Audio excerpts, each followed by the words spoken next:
Food banks in Ontario are struggling to keep up with demand, with some even warning they're on the brink of collapse. Well, today, a unified call for action on what's long been called a crisis in Ontario.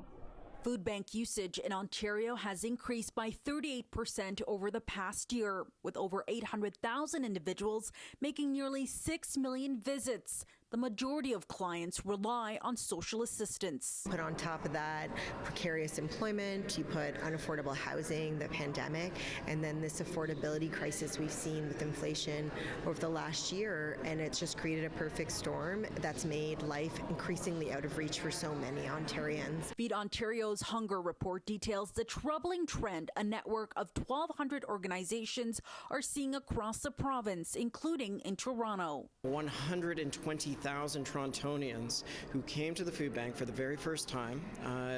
More than half of them have full-time employment.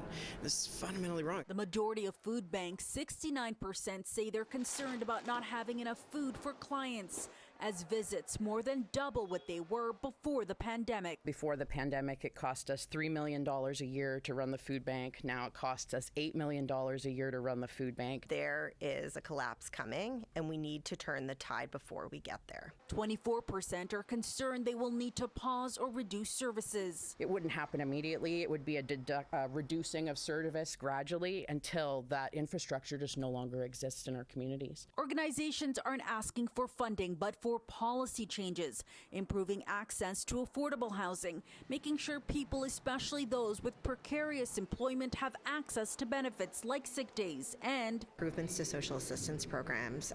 Both OW and ODSP fall more than 50% below the poverty line. Feed Ontario also adding that this report will be provided to every MPP today at Queen's Park. I'm Faiza Amin for City News.